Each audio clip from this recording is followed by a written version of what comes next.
Anybody in the chat yet? I don't know. Trying to get through my issue episode that I missed last night. Top 4. Anybody in the chat yet? Oh my goodness. Rookie mistake again. Jeez. I don't know how many of my videos start with me having to shut my iPad's audio off. But thank you for those of you that stick with me anyways. And somebody's already liked this video, so thank you to probably Comics NYC or Jeffrey Comic-Con or Mr. Garrel or Sam's Tangled Web or Decaf Raven. I'm sure one of you hit that like button before I even got in here.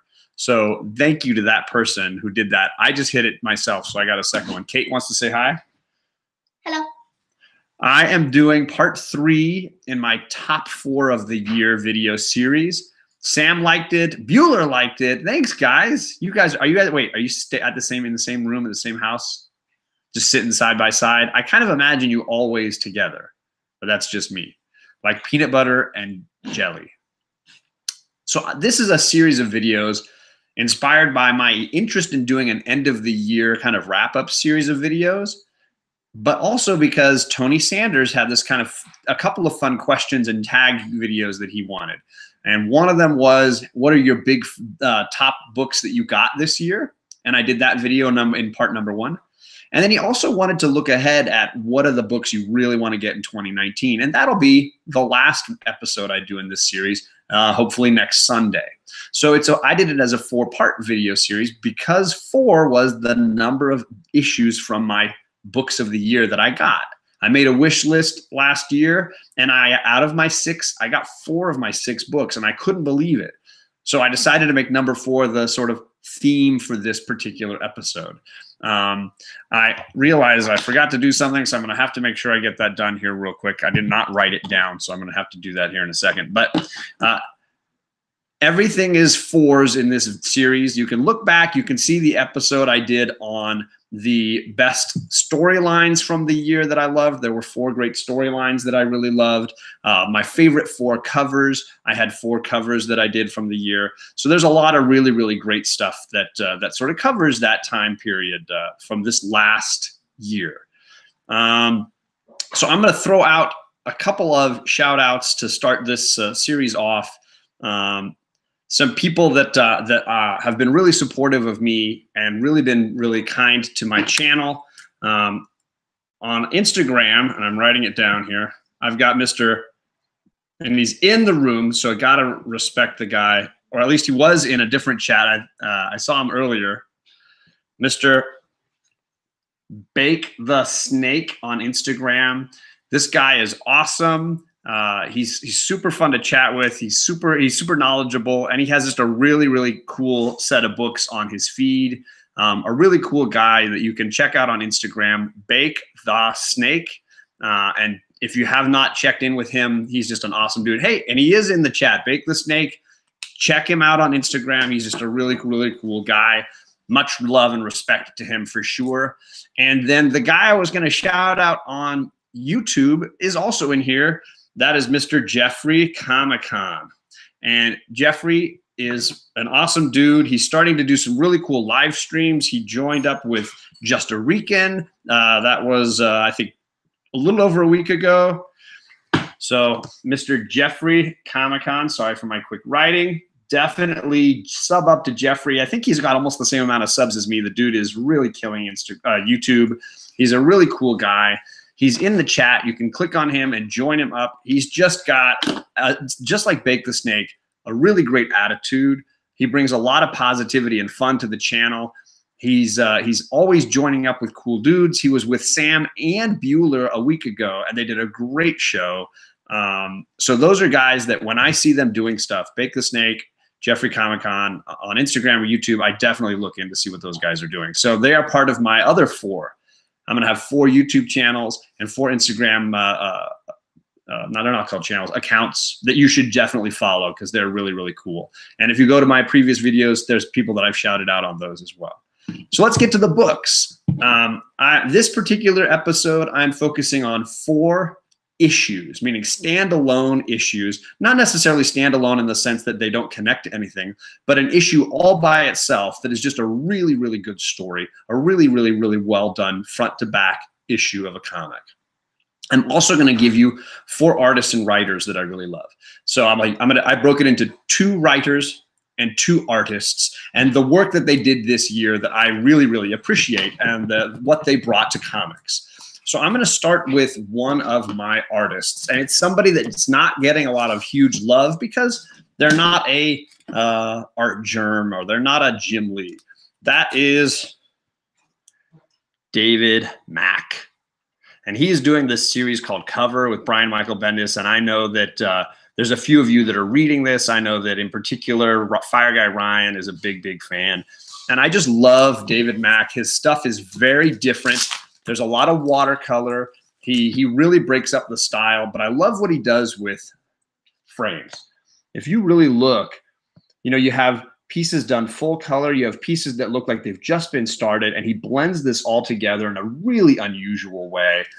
And what I love about this story is it's a mixture of lots of different storylines all together. In particular, it's the whole sequence of samurai is wild. These watercolors are just nuts. And David Mack is phenomenal.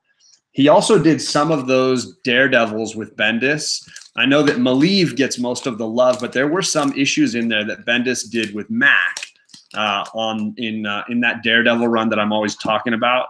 He just really is a fun and unusual artist, and he's super active on Instagram. He's actually liked and replied back to me on several things on Instagram just because I was talking about one or another of his books. He's a really, really cool guy. Just Rican says he did a book called War Mother. I don't know that one. Those covers always grab my eye, says Bake the Snake. It's a really good read. It's not like anything else because it mixes sort of comic books, samurai, and spy stories all together in this really unusual storyline. He's been doing a lot of the variant covers, Ryan is saying, for Action Comics. Those really cool watercolor Superman pieces are really, really nice. So there's one of my artists. The first writer that I'm going to talk about has to be Tom King. If I'm going to only pick 2 writers and 2 artists, well, Tom King has got to be one of those writers. He is killing it, whether it's this run on Heroes in Crisis, which I think is really mind-blowing. I really have enjoyed the idea of PTS, and that a superhero could have PTS and how that would affect them. Of course, that would be realistic, and that DC would do something like that, considering how sort of superpowered and invulnerable a lot of their heroes seem. This was a really great and brave idea. Besides that, I've just really loved his run on Batman, and you know, he's doing great work on more than just one title. You know, you could argue that there's a great writer who's doing one title and doing it well, but those guys that can do several titles like this, he's basically running a whole bunch of shows there, and it's just really, really, really great stuff. Then, of course, the last one that I would mention from him, I have not read yet, but everybody's telling me, like Bake the Snake, Mr. Miracle, I hear is just phenomenal. And that was another thing that he was writing all year that people just said was amazing. His earlier run on Daredevil, okay, Sam. And then I know Tom King from Vision when he did that 12-issue run of Vision, just really great. So that is my first artist and my first writer. Now I'm going to get to the first of my 4 standalone issues. And I'm going with this one, the Immortal Hulk number 8. This is a wild, messed up issue. I like Immortal Hulk start to finish. It took me a little while to get into it. The first issues are good, but I had to read a couple of times. But this one, where basically Hulk spends the entire issue in little jars, this could have been the most boring issue ever. Just a whole bunch of exposition. But the way they build the story up, the way the drama slowly comes out, it is wild. And the finale to this issue is horrible, horrifying, and mind-blowing. It is so good. And it's, of course, the culmination in this idea of what does it mean to be an immortal Hulk? What does that really, really mean? So this standalone issue was just a great, and I keep using standalone wrong. I mean, this single issue, this one issue was so good. People are shouting out a lot of love for Mr. Miracle, and I think what I'm going to do is end up just buying that trade just to read it and maybe eventually snag some of those issues. I will say, I keep talking about these Christmas books that I'm going to be getting. One of them is related to this idea of Mr. Miracle, and I'm not going to get into it too far, but I'm excited to share that one. So that was my first standalone issue. Let's go back to, I should probably do 2 of those just to pace this all out. So my second standalone issue would probably have to be Old Man Hawkeye 7. So this issue is the one with the backstory. What happened to the Avengers? How did they all get wiped out so easily? In Old Man Logan, we learned what happened to the X-Men and why the X-Men got wiped out, what it was that Wolverine did and why he quit, using his claws. This is a different kind of story. It's explaining what happened to these Avengers and why Hawkeye is on this revenge kick. It is a really, really crazy issue, and it's a standalone. Hawkeye basically stops the story down, and he tells this to Kate Bishop. He tells this backstory, and it is really well done. It is a bit shocking, and it's wild. Carlito says he missed the Jars issue because his LCS was closed and no more books. Carlito, do you still need one? Hit me up on Instagram. It's possible that my LCS still has them. They have a lot of the later issues. They're out of the first 5, but they might still have that. I might be able to get you one. So just hit me up on Instagram if you need that one issue. I want to shout out to, I'll wait till the book arrives, but there was a buddy on Instagram who heard I was missing one of those Immortal Hulk covers from the Alex Ross covers. And he's like, dude, I have that at my half-price books. And he bought it, and he's shipping it to me for free. He's like, here, Merry Christmas. And he just sent it to me. That's crazy. So, Carlito, I will pay that forward. If you need that one issue, hit me up on Instagram and remind me, and I will look in my shop and see if they've got that. So that was my second single issue that is really just a great read. Front to back, one really, really great issue. I'm going to go to my second artist. So I said I would do 2 artists and 2 writers, meaning my top 4 sort of creators and my top 4 single issues. My first artist was David Mack. My second artist, I know this is going to be one that Jeffrey Comic-Con is excited about. My second artist is Joe Bennett, who is doing this run on Immortal Hulk. Everybody gives their love to Alex Ross because these covers are amazing, but the guy doing the interior work, Joe Bennett, sets up story moments beautifully. And almost every single issue ends with just these really powerful moments. So you have Banner in the morning waking up and feeling like, I'm a good guy, right? I'm a good guy. And then looking in the mirror. And of course, asking this other version of himself, am I? Like these little splash page reveals at the end of issues, really well done. He sets up dynamic moments. The first issue, the sort of robbery at the Quickie Mart or whatever, and the violence that erupts, the quick violence that sort of erupts, leaving, of course, this Bruce Banner, this like silent pages, waking up in the morgue, right?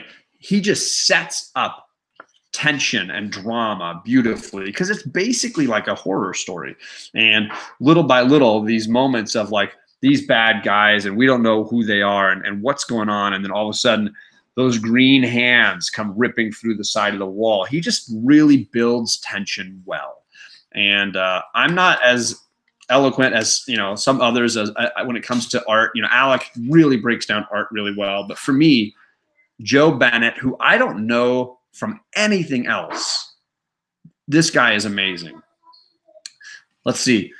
Decap says the only Alex Ross cover he doesn't have is Immortal Hulk 1. I bought the blank variant for some reason. I had to go get 1 and 2 on my own because my LCS had all the others.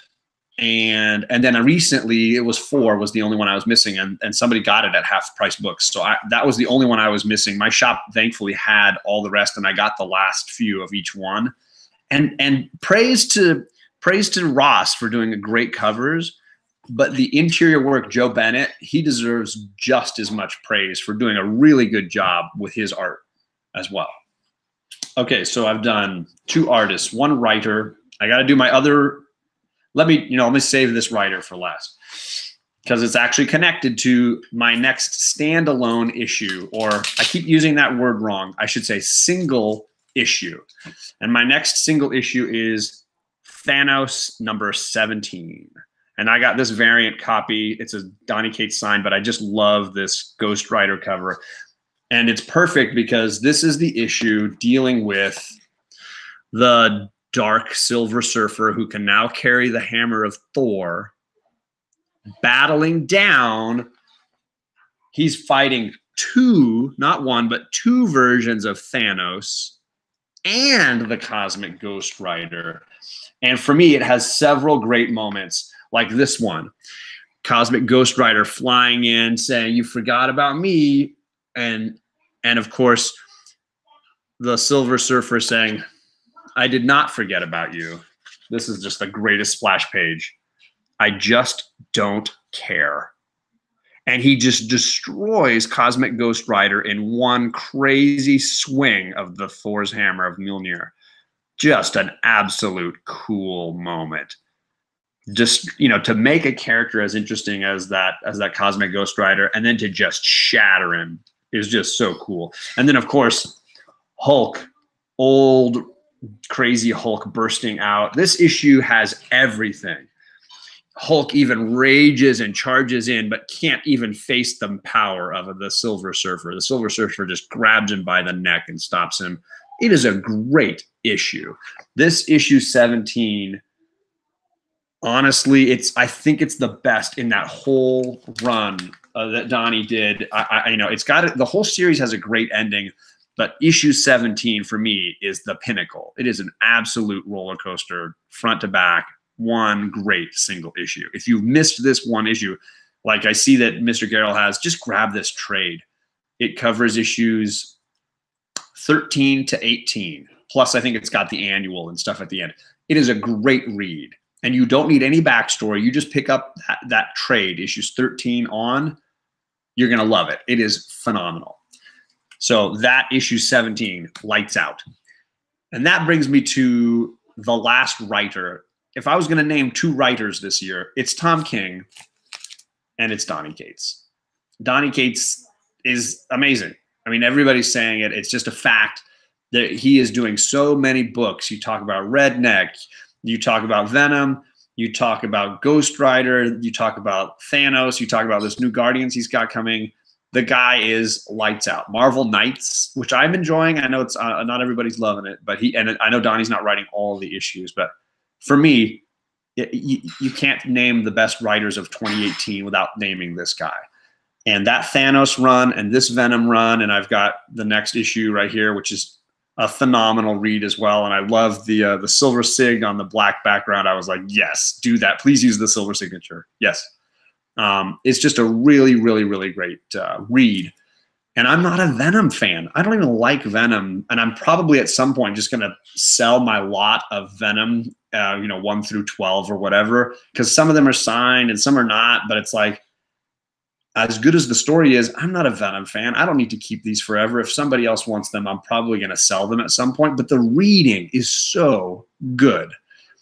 Just grab that first trade, the first 6 issues or whatever that are just covering the god of symbiote or whatever. It's a great read, and you should just enjoy it because that he's just a writer who's on a really high level. That Thanos run, that Venom run, you don't need anything else. Read those.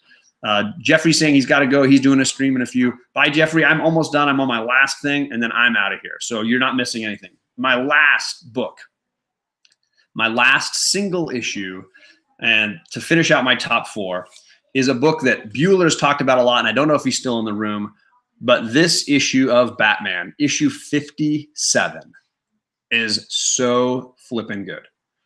It is just a fight from front to back. It is just one fight. And I'm not going to ruin it too much because Ryan's not there yet, and I don't want to ruin it. There's a wonderful fairy tale mixed all the way through, and you're trying to figure out how it relates. But you've got the villain, KG Beast, inside a cabin, and Batman walking up on the outside, and they just brawl for an entire issue. These great splash pages, all these great fight sequences. I mean, it is just phenomenal. And a lot of just noises. You get Batman just saying, right? He's doing grunting sounds, and it is just a fight. And they execute this battle sequence visually so well. So there's definitely praise to be had for the artist as well.